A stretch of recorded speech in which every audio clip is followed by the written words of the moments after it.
Hello and welcome to National Focus for Monday, June 3rd, 2024. I'm Aaliyah Martin. The headlines. Prime Minister Skerrit appeals to all households to ensure readiness for the hurricane season. Government submits proposed electoral modernization legislation to Electoral Commission. And Forestry and Wildlife Division to eradicate Cuban tree frog. The details of the headline stories and more when we return.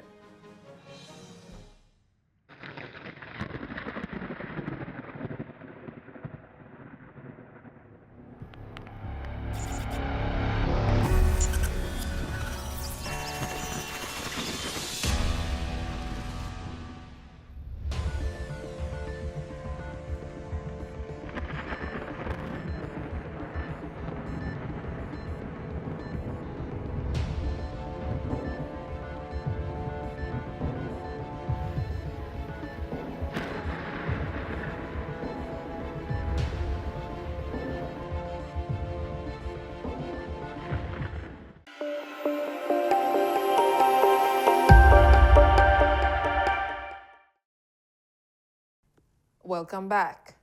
Prime Minister Roosevelt Skerrit is confident that Dominica is prepared for the 2024 Atlantic hurricane season. He says that while Dominica is prepared from the government standpoint, the readiness of the country can only be determined by the preparedness level of each household. We can define the country as ready insofar as how ready we are as individual households. From the macro level, from the government level, we have been putting things, all through the year, been putting things in place, training people, ensuring that the shelters are in order. In some cases, we're even improving on refurbishments to some of the shelters, albeit some of them private homes, reviewing our systems, etc., etc. So from the government standpoint, we have things as far as humanly possible under control. Over the past few months, meetings have been held with various communities in preparation for this season. Prime Minister Skerrit says the onus is on businesses, homeowners and community groups to ensure the safety of their surroundings. And I think each business place, each community group, each non-government organization, and each household must pay attention to their surroundings and examine the surroundings to determine whether we have hazards there. We have a tree over the house that if that tree falls or that branch breaks, can damage our homes. Do we have a ravine that is unblocked or drain in front of our house that we need to take out the leaves, the dry leaves in there? So there's a kind of thing that we have to pay attention to. Check our windows and our doors.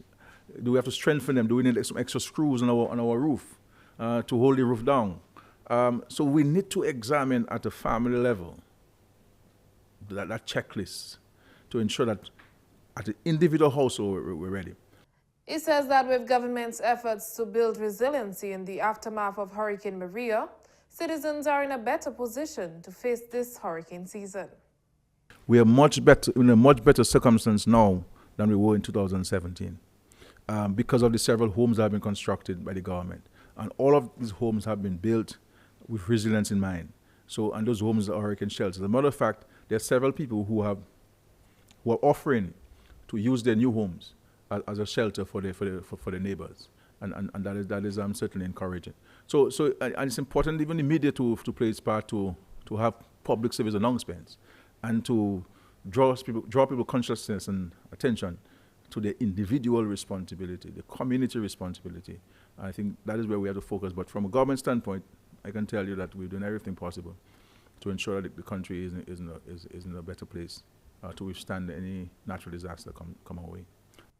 The 2024 Atlantic hurricane season opened on Saturday, June 1, and has been predicted to be an above normal season.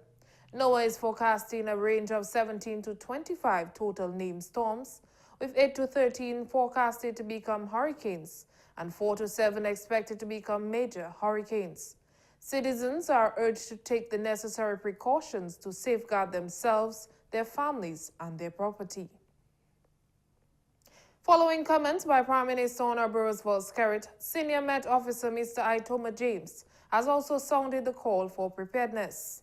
For the hurricane season, what we're expecting really, without trying to induce any undue panic, is that we expect it to have an above normal season this year.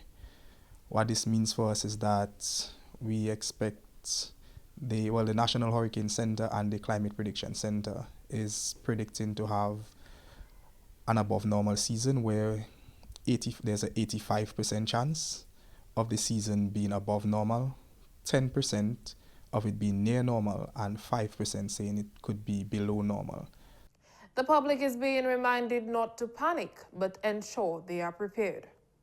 With a 70% confidence rate in their forecasts, I think we can safely say that we expect this year to be an above normal season. An average season for the Caribbean Atlantic is about 14 named storms.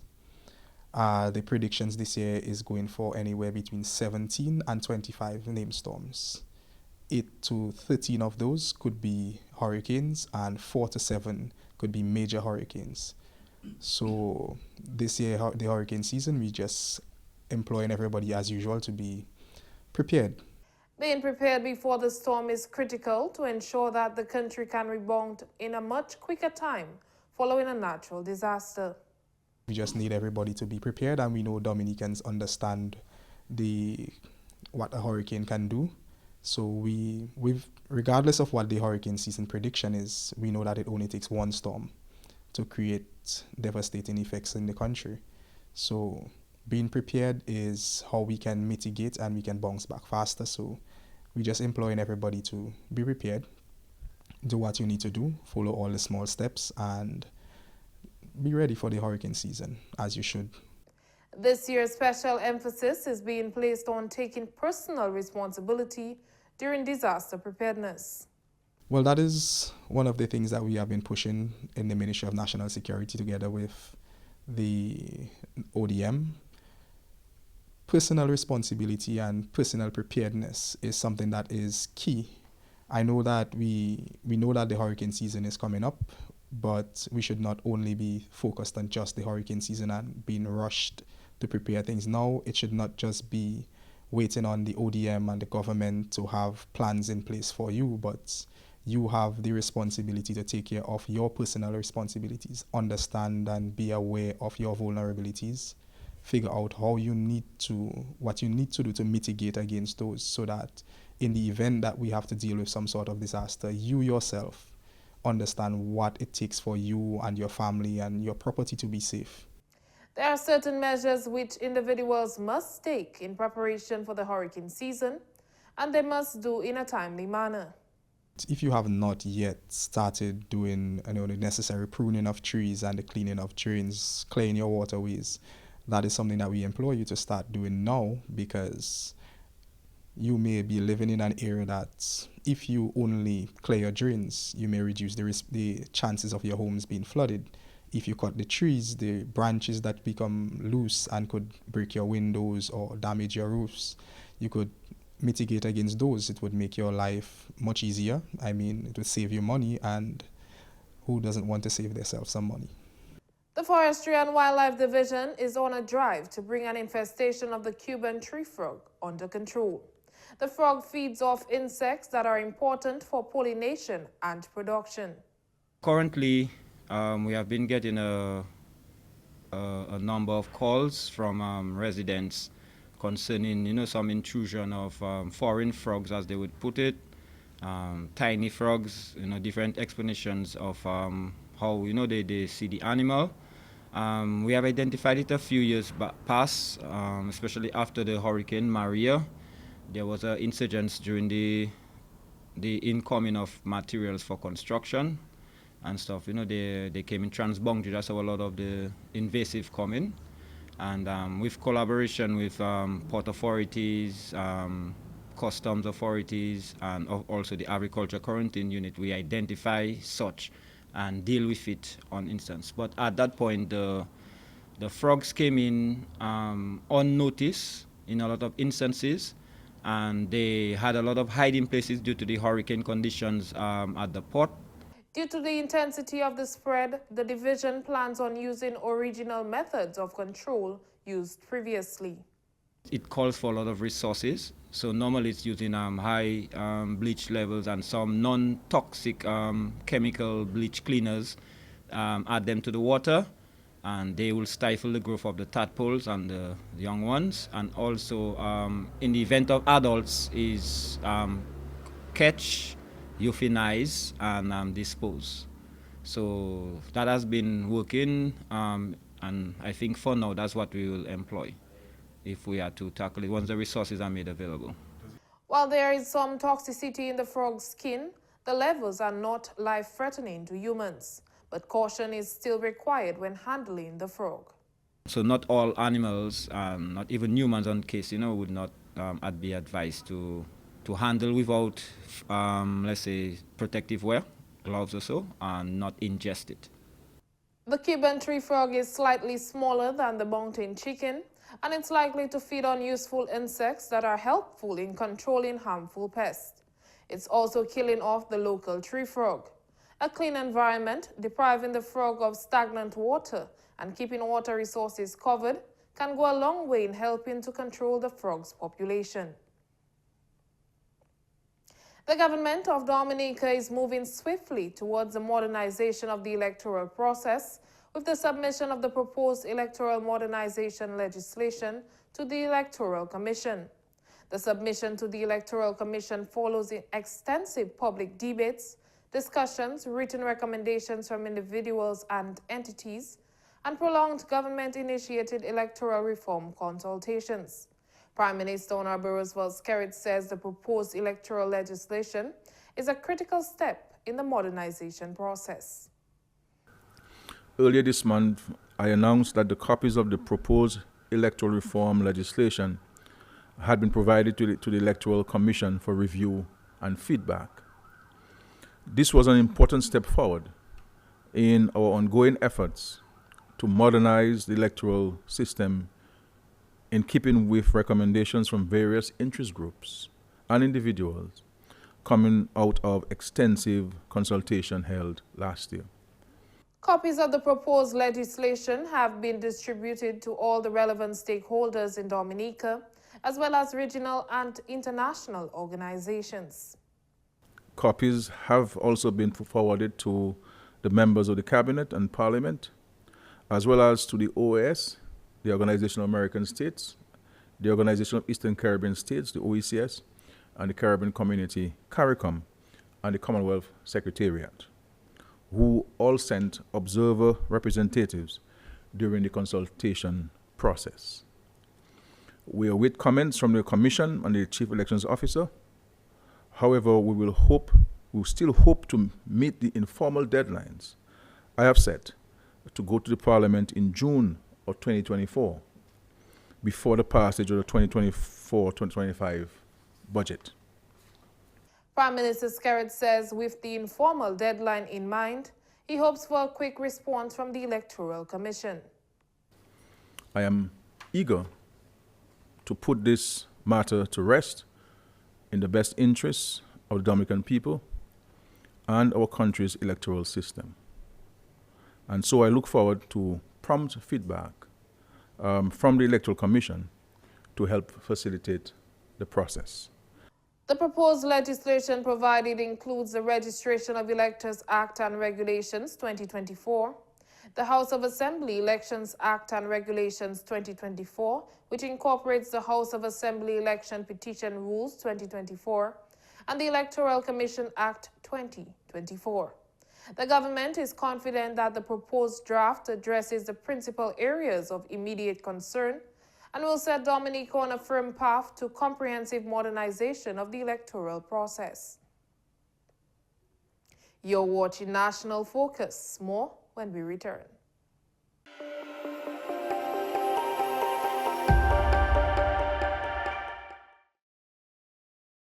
Welcome back.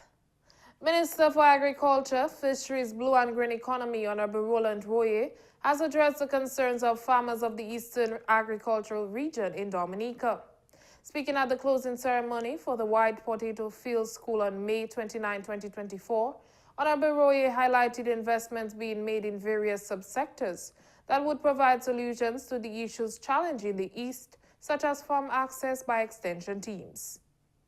Currently, we are in the process of procuring free vehicles which will be made available to extension, and I'm sure that the PS will ensure that the East region is gifted one of those vehicles so we could have the farmers better served by the officers in the East region. That's going to cost us about $400,000. Government continues to disburse tools and equipment to farmers. Honorable Roye advised farmers to relay with extension offices for updates on outstanding requests. Since Hurricane Maria, we spent over $7 million in procuring tools and equipment, and currently we are distributing some that we did not get in the first consignment. In particular, brush cutters, we got around 300 and we have already distributed over 200 to the farmers. So we are still investing in tools and equipment. So if you are one of the farmers that did not get all your tools in the first disbursement, you can contact your extension officer who will verify to see if you're still on that list. He assured greater access to tilling services will soon be made possible. We have limitations in tilling services at the ministry, and with the people, with the Chinese government, we will be getting a consignment of around 35 tillers during the summer. We can make available to every region. We'll have power tiller stations, so you'll be able to have it readily available for plowing. So going into the next planting season, the issues of the accessibility to tilling services, we're hoping that would at least solve it. The Ministry of Agriculture, Fisheries, Blue and Green Economy continues to enhance food and nutrition security, contributing to economic growth and improving livelihoods in Dominica. The Dominica Council on Aging Incorporated has convened the 20th Annual General Meeting under the theme, In Pursuit of Healthy Aging and Care for Older Persons. The organization remains committed to broadening their outreach and deepening their impact across Dominica with this pertinent theme during the next term. As we gather under the theme In Pursuit of Healthy Aging and Care for our older persons, we have to be conscious of the times we live in. The period of vulnerability, we have to rebuild our physical as well as our mental faculties. Thus, it becomes imperative in the ensuing term that we place special emphasis on living lifestyles that are conducive to healthy aging. We are reminded that it is not only medication that provides health, but exercise, leisure, social interaction, a natural environment. All these are salient elements at our age that are beneficial to us, and we should demand. Mr. Lawrence highlighted some of the achievements of the Council during the last term, but says there is much to be done to live up to the expectations of the organization. Our organization has made significant strides in advocating for policies that support older persons. We have collaborated with local and national governments to enhance healthcare access, improve long-term care services, and ensure economic security for our elders. But this is not enough. There is still work for us to do. We need to work together across sectors and disciplines to innovate and implement solutions that can significantly improve the quality of life of older persons. Meanwhile, Honorable Dr. Cassandra Williams outlined government's initiatives and programs which support the needs of the elderly. The government of Dominica has instituted social programs such as the Yes We Care Elderly Assistance Initiative, the free access to medicinal drugs by seniors, the non-contributory pension assistance scheme, the provision of modern, efficient wellness centers around the island, adequate housing under the Housing Revolution program, which all form part of the holistic approach to healthy aging and care our seniors need. In addressing the challenges of healthy aging and care for older persons, we must also confront issues of ageism, discrimination, and social isolation that can exacerbate the vulnerabilities faced by older adults. Dr. Williams urged individuals to cherish and honor their elders as they are meaningful members of society. As we look to the future, let us commit ourselves to building a society that honors and supports our older citizens, recognizing the wealth of knowledge and experience that they bring to our communities. Let us work together to create a world where every person, regardless of age, can age with grace, dignity, and the highest quality of life possible. The Youth Development Division has continued its partnership with the Dominica State Prison by hosting a building trades module at the prison as part of the Youth Skills Training Program. As part of the building trades module, participants were tasked with the rehabilitation of an existing building at the prison. Facilitator Mr. Ernest Timothy says he is proud of what they have done thus far. We have a group of young men doing some finishing touches of a building that was recent, well, I would have to say it's an old building, trying to make it look new, you know. And as the instructor, I am very pleased with the way the guys and them are working. I'm very proud of them. As for trainees, for me, they are not trainees. Yeah, they are not, because the level of work I'm seeing there as the instructor, I'm very much amazed by it. Yeah, so I just want to give them my hats off to them and tell them to continue doing the good work. Meanwhile, Acting Superintendent of Prisons, Jeffrey Edmond, says programs like these help in reducing the number of return offenders to the prison. We've had a relationship with Youth Division for over 35 years, and on every occasion, the prison and the prison inmates have came up trumps. Again, it is indeed a very heartwarming activity, so we can get prisoners or inmates, when they leave prison, have activities that they can make a living out of. This program is a very good program. Persons can, as individuals, when they leave prison, they can gain an income as a result of this. Our aim really is to prevent people from returning, okay, to cut down on the rate of recidivism in the at the prison. So this activity and other activities, I'm sure that we will continue in our partnership with Youth Division, so we can lessen the rates of recidivism in the prison. Inmate at the Dominica State Prison, Mr. Dejon St. Rose, is thankful for the opportunity to learn a new skill. Us as inmates, basically, we are taking advantage of this program to better ourselves. You know, plenty of people maybe tell you, even though you have your education, it's always good to learn a trade. And we are taking advantage and learning the trade to better ourselves. So when we go out, we can have a better life, we can take the trade, we can make something out of it, and we can better ourselves, even to help ourselves, you know. So I would like to say thank you to the superintendent and his team for allowing the Youth Division program to be a part of our lives and helping us. Another inmate, Mr. George Andre Jr., also expressed his gratitude to the Youth Development Division. I would like to say thank you to the Ministry of Youth Development for choosing prison as one of the venues to have a training program. We, as the prisoners, when we come there, we wasn't sure that we could have accomplished that much in that time. But then with a good instructor, Mr. Timothy, we pulled it off. And I think we have 4 months to do this program. We are in the 2nd month. But I don't think we're going to use up the entire 4 months, because I feel that we are way ahead of schedule.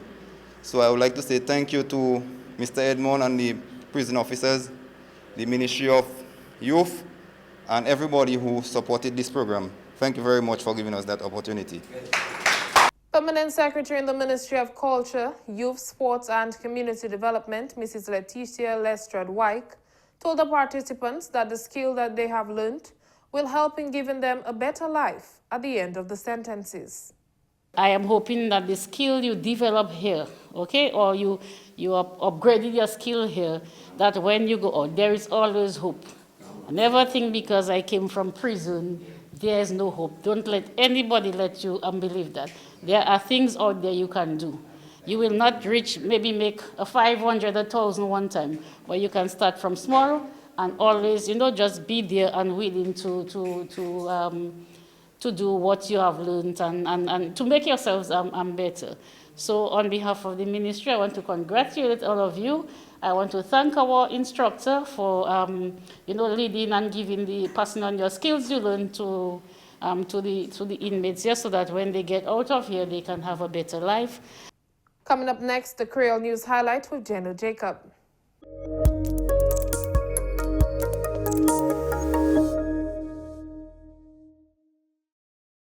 Bienvenue à ce nouvel en créole, nom moi c'est Jenno Jacob. Premier ministre Dominica, Honorable Roosevelt Skerrit dit, gouvernement bien préparé pour saison cyclone dans les salaires. Mais chaque cahier n'est pour faire préparation. Gouvernement tient un meeting avec différents villages contre préparation. Honorable Skerrit dit business, mettre cahier et puis groupe n'est pour jouer par eux en sécurité environnement yo. Gouvernement Dominica a bâti autant maisons résilientes après cyclone Maria. Autorité qui a prisonnier qui saison salaire qui est active. Saison cyclone commencé 1er juin, gouvernement Dominique a fait autant de préparation pour saison cyclone salaire. M. Steve Joseph, le gouvernement local, dit nous pris compte ça. Département local government, nous déjà essayé de faire préparation pour nous 104 places nous déjà nous regarder, identifier, et nous déjà mettre dans la liste pour faire cette qui nous avons assez place pour moun taper place pour aller si nous avons un désastre. Désastre saison là qui a commencé 1er juin. Et division là, staff là, tout le monde en pays là, déjà qui travaille avec le gouvernement local, c'est comme cela. Pour faire certains nous dans en gamme qui fait nous préparer pour si nous pour répondre pour n'importe désastre. Dominique Nettoie Regional Center, 3 places pour moun power cyclone. Nous avons 3 regional shelters à présent. Et nous avons kai qui nous avons bâti qui plus fort. So quand ça nous avons c'est ça même qui a aidé nous autant. Shelter régional en Jimit, qui a 500 moun. Shelter régional en Cassibrous, 300 moun. Et shelter régional en Layou, 1150. Comme ça, nous croyons que ce développement ça là, mettez-nous dans une meilleure place pour préparer pour n'importe désastre. Chaque 3 regional centers, nous avons un manager. Nous mettons le management en la main, en shelter manager, avec un assistant, mais nous croyons que ça passe. Comme ça, nous établissons un groupe. Un groupe qui manage le shelter là, mais qui fait ça cyclically. Il y a un groupe qui travaille, un autre groupe qui point. Nous croyons que le système ça est meilleur pour augmenter la force pour manager ce shelter ça. M. Bradley Guy, un officier de division forêt, dit autant de monde qui a crié contre un kwapo étrange. Ça moi connaître que c'est kwapo là, ils ont venu d'autres pays. D'autres pays, non là c'est Cuban tree frog. So pays d'origine c'est Cuba, mais il y a d'autres pays à Caraïbes là. Il y a d'autres matériel pour construction. Bois, si machine pour faire travail, il y a venir comme ça. M. Gaï dit quoi pour en autant place en Dominique, mais comment nous ça détruit quoi pour ça là? Nous avons mis là une vieille glue qui est la stagnante, une place, drum qui est glue qui est taper la pluie. nous ka mettre high concentration de bleach, de Clorox et by ça pour tuer. Et si nous c'est quoi là, c'est quoi quoi là nous ka capture et tuer. Mais au cas de mon pas mais quoi pour tuer. No, usa save your glove, protective glove. It peut tuer. In your toxin hoda la pola, mais il pas qu'à tuer. Il que ba o mal sentiment, mais il pas qu'à tuer. Hot ba cosa. Si o major loco ça ou savent qui usa mort, mais ça pour toucher cosa ou pas que mort. Ça c'est tout à ce nouvel en créole. Non, monsieur Geno Jacob, au revoir.